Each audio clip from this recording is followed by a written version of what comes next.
Selamat pagi anak-anak. Kita bersyukur minggu ini kita boleh memasuki bulan yang ke-7 di tahun 2021 ini.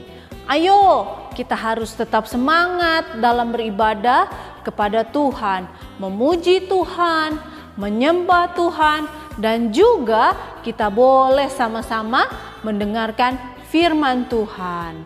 Mari kita memuji Tuhan. Pasti anak-anak yang di rumah semuanya sudah pada tahu lagu ini. Ada lagu Setinggi-tingginya Langit, kita medley dengan lagu Saya Bukan Pasukan Berjalan, lalu disambung lagi dengan lagu Tanganku Kerja Buat Tuhan. Ayo kita memuji Tuhan sama-sama.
Kita akan sama-sama berdoa. Ayo anak-anak yang di rumah, lipat tangannya, tutup matanya.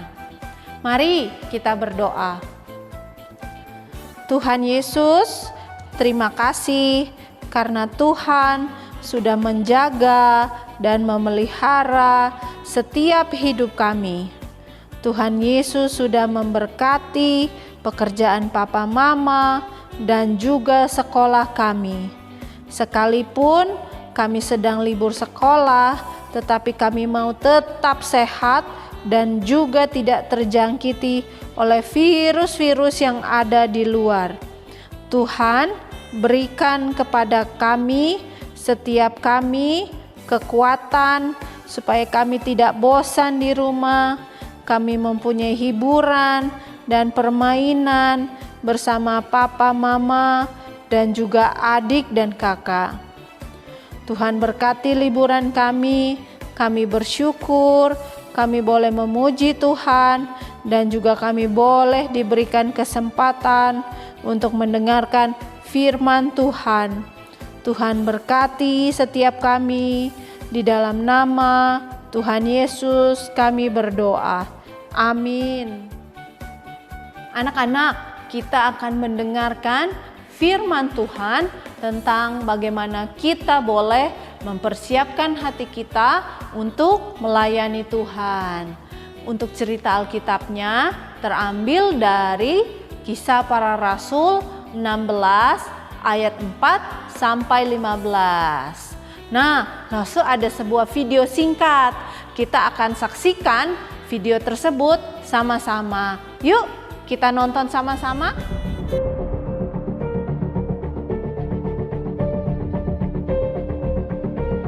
Rasul Paulus berkeliling Asia Kecil memberitakan tentang Yesus Kristus bersama dengan rekan-rekannya Silas dan Timotius. Melintasi tanah Frigia dan tanah Galatia, Roh Kudus mencegah mereka memberitakan Injil di Asia. Di kota pelabuhan Troas mereka bermalam.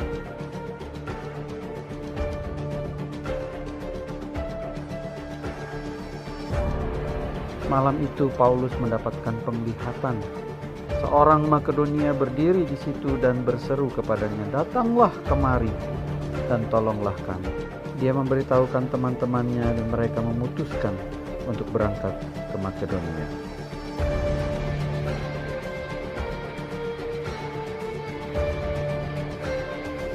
Mereka bertolak dari Troas.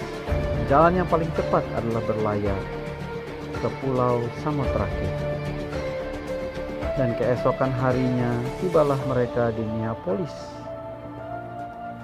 Dari kota pelabuhan Neapolis mereka masuk ke daratan dan tibalah di kota pertama di bagian Makedonia, yaitu Filipi. Kota itu adalah kota perantauan orang Roma, dan di kota itu mereka tinggal beberapa hari lamanya. Pada hari Sabat mereka keluar pintu gerbang kota dan menyusuri tepi sungai untuk menemukan tempat sembahyang orang Yahudi. Dan mereka menemukan para perempuan yang berkumpul di situ. Dan seorang dari perempuan-perempuan itu bernama Lydia turut mendengarkan firman Tuhan. Dia adalah seorang penjual kain ungu dari kota Tiatira yang beribadah kepada Allah. Tuhan membuka hatinya sehingga ia memperhatikan apa yang dikatakan oleh Rasul Paulus. Dia dibaptis bersama dengan seluruh isi rumahnya. Dia mengajak Rasul Paulus beserta rekan-rekannya, katanya, "Menurutmu, jika aku sungguh-sungguh percaya kepada Tuhan, menumpanglah di rumahku." Dia terus mendesak mereka sampai mereka setuju.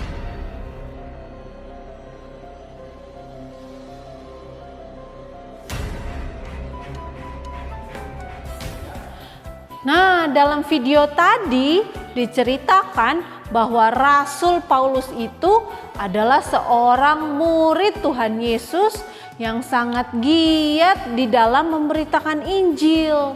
Bahkan dia mendirikan banyak sekali gereja dan juga dia menuliskan banyak sekali surat-surat kepada gereja-gereja yang ada baik di Asia maupun yang ada di Eropa. Nah, Rasul Paulus pada awalnya dia dan juga beberapa teman-temannya melakukan perjalanan misi, yaitu mereka memberitakan Injil kepada orang-orang yang belum mengenal Tuhan Yesus. Pada mulanya mereka memberitakan Injil ke daerah Asia, lalu kemudian ketika mereka mau pergi ke tanah Frigia dan tanah Galatia, Roh Kudus melarang mereka. Lalu mereka mau pergi ke daerah Bitinia, Roh Yesus juga tidak mengizinkan mereka. Lalu kemudian pada suatu malam Rasul Paulus mendapatkan penglihatan, yaitu ada seseorang dari seberang, yaitu daerah Makedonia, dari daerah Eropa. Orang tersebut memanggil-manggil Rasul Paulus dan juga teman-temannya. Dia mengatakan, "Menyeberanglah kemari, tolonglah kami." Lalu kemudian Rasul Paulus berangkat menggunakan kapal pergi ke daerah Makedonia atau daerah Eropa. Dan tibalah mereka di satu kota yang bernama Filipi. Di kota Filipi itu pada hari Sabat mereka pergi ke sebuah rumah ibadat orang Yahudi untuk mereka beribadah. Lalu kemudian di sana mereka bertemu dengan beberapa orang-orang yang sedang melakukan ibadah agama Yahudi. Nah, anak-anak tahu bahwa kota Filipi itu adalah kota di mana banyak orang Yunani dan orang Romawi yang tinggal di kota tersebut, sehingga rumah ibadah orang Yahudi itu sangat sedikit. Tetapi di sana ada juga loh orang Yahudi yang beribadah kepada Allah di rumah-rumah ibadat. Rasul Paulus, Silas, dan juga Timotius beribadah bersama dengan beberapa wanita yang berkumpul di rumah ibadah tersebut. Lalu Rasul Paulus mulai berbicara kepada mereka. Dia menceritakan tentang Tuhan Yesus, bagaimana Tuhan Yesus mati di atas kayu salib untuk menebus dosa-dosa umatnya. Kemudian ia juga menceritakan bagaimana Tuhan Yesus bangkit dari antara orang mati lalu naik ke surga. Rasul Paulus juga memberitahukan kepada mereka bahwa Allah telah mengutus Roh Kudus untuk tinggal di dalam diri umatnya, supaya mereka dapat percaya dan dapat melayani Tuhan. Anak-anak, ternyata dari beberapa wanita yang mendengar Rasul Paulus, ada seorang wanita yang bernama Lydia. Siapa namanya? Coba, Lose pengen denger nih. Ya, betul, namanya Lydia. Dan anak-anak tahu, dia adalah seorang wanita yang memiliki usaha yang sangat penting, yaitu dia menjual kain ungu. Nah, Lause kasih tahu ya, kalau kain ungu adalah suatu barang yang mahal. Kenapa sih mahal? Karena untuk mewarnai warna ungu membutuhkan barang-barang yang sangat mahal. Zat warna ungu itu diperoleh dari kerang-kerang dari laut atau dari moluska, dari binatang-binatang yang halus, mungkin seperti cumi-cumi ataupun binatang-binatang yang lain. Lalu kemudian diolah sedemikian rupa dan menghasilkan pewarna kain yang begitu indah, yaitu warna ungu. Dan anak-anak tahu, warna ungu itu adalah simbol orang kaya atau bangsawan. Di dalam Alkitab, warna ungu itu adalah lambang kuasa dan lambang kemuliaan. Kain ungu juga dipakai oleh orang-orang kaya, lalu kemudian menjadi pakaian imam dan juga pakaian para raja-raja. Tuh, keren kan? Nah, pada zaman Ratu Ester, di sana diceritakan Mordekai pergi menghadap raja menggunakan pakaian berwarna biru dan kain lenan yang halus berwarna ungu. Anak-anak, ingat kan waktu Tuhan Yesus diadili, dia juga dikenakan jubah berwarna ungu. Ingat kan?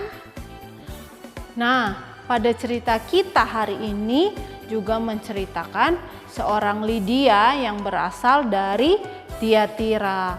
Tiatira itu adalah sebuah kota yang ada di Asia Kecil. Lalu Lydia pindah dari Tiatira ke kota Filipi di Eropa. Nah, Lydia ini mendengarkan setiap perkataan yang diucapkan Rasul Paulus di dalam pemberitaannya. Ternyata Roh Kudus telah mempersiapkan hati dia agar dia dapat percaya kepada Tuhan Yesus. Kemudian Lydia percaya kepada Tuhan Yesus dan menerima Tuhan Yesus sebagai juru selamatnya.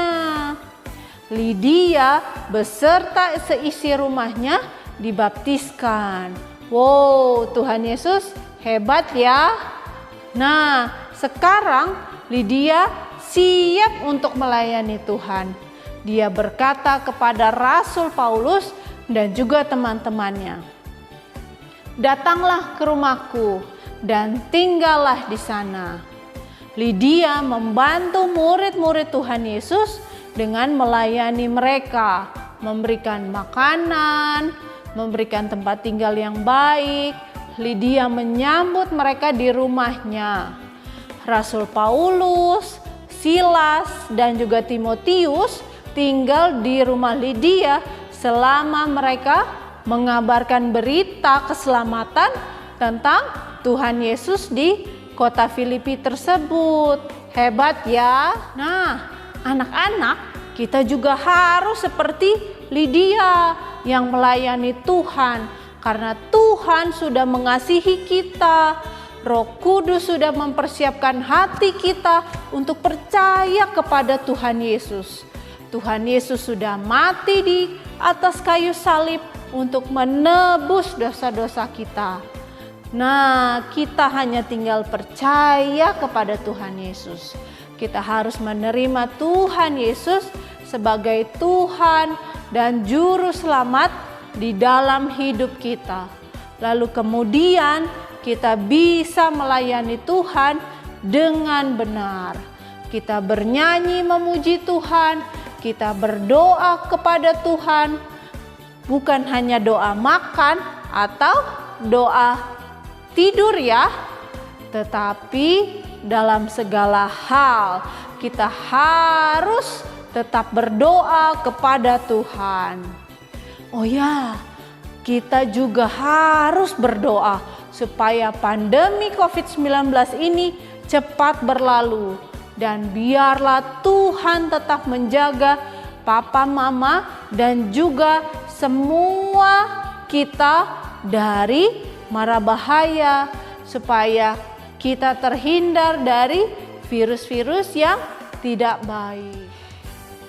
Dan jangan lupa ya, ketika kita sudah boleh datang ke gereja, nanti kita juga harus semangat dalam melayani Tuhan, semangat berdoa di depan kelas, semangat membaca Alkitab, semangat dalam menghafal ayat hafalan, semangat dalam memuji Tuhan. Pokoknya jangan sampai kendor deh. Dalam melayani Tuhan, kita harus tetap semangat. Nah, sekarang kita juga harus melayani di rumah kita masing-masing. Seperti kita bisa membantu papa, mama, bebersih rumah, kamar, meja belajar kita. Atau kita juga bisa mendoakan teman-teman kita yang lain. Waktu kita lihat di grup, ada Michelle, ada Hansel, ada Leon, dan ada teman-teman kita yang lain. Wah, mereka sehat-sehat ya. Kita bersyukur. Tapi mungkin kita nggak lihat teman-teman kita di grup. Mungkin mereka sakit. Kita harus mendoakan mereka. Mendoakan papa mama mereka. Bisa ya? Kita harus melayani Tuhan dimanapun kita berada. Karena kita adalah anak-anak Tuhan. Kita harus tetap semangat melayani Tuhan. Ayat hafalan untuk minggu ini semuanya sama ya. Dari kelas kecil sampai kelas besar. Terambil dari 1 Timotius 1 ayat 12b. Karena ia menganggap aku setia dan mempercayakan pelayanan ini kepadaku. Sekali lagi, 1 Timotius 1 ayat 12b. Karena ia menganggap aku setia dan mempercayakan pelayanan ini kepadaku. Nah, selama bulan Juli ini kita tidak ada pengiriman aktivitas ya. Nah, untuk aktivitas minggu ini kita akan ganti dengan kuis. Ada beberapa pertanyaan. Kalian boleh tulis jawabannya di selembar kertas, difoto, lalu dikirimkan ke grup ya. Siap? Pertanyaan pertama. 1. Siapa yang mengutus Rasul Paulus, Silas, dan Timotius ke Filipi? Nomor 2. Apa yang Allah inginkan untuk dilakukan oleh murid-murid Tuhan Yesus di kota Filipi? Nomor 3. Pada hari Sabat, Rasul Paulus dan kawan-kawannya pergi kemana? Nomor 4. Siapakah nama perempuan yang percaya kepada Tuhan Yesus? Nomor 5. Siapa yang mempersiapkan hati Lydia untuk percaya kepada Tuhan Yesus? Nah, yang terakhir, setelah Lydia dan keluarganya dibaptis, apa yang dia lakukan? Nah, pada hari ini ada teman kita yang berulang tahun, yaitu adik Claire. Selamat ulang tahun Claire. Tuhan Yesus memberkati. Mari dengan semangat kita memuji Tuhan dengan judul Jangan Lelah. Ayo kita nyanyi sama-sama ya.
Kita akan menutup ibadah kita dengan berdoa. Ayo anak-anak yang di rumah ikutan berdoa ya. Tuhan Yesus, terima kasih Tuhan sudah memberkati kehidupan kami. Tuhan sudah memberikan kesehatan, bahkan berkat bagi keluarga kami. Tolonglah kami, selamatkanlah kami, jaga dan pelihara hidup kami. Terima kasih Tuhan. Kami juga berdoa untuk adik Claire yang tepat pada hari ini berulang tahun. Tuhan Yesus memberkati Claire, memberkati papa mama, memberikan kekuatan dan kesehatan yang terbaik. Dalam nama Tuhan Yesus kami berdoa. Amin. Ibadah kita sudah selesai. Sampai jumpa minggu depan. Bye-bye.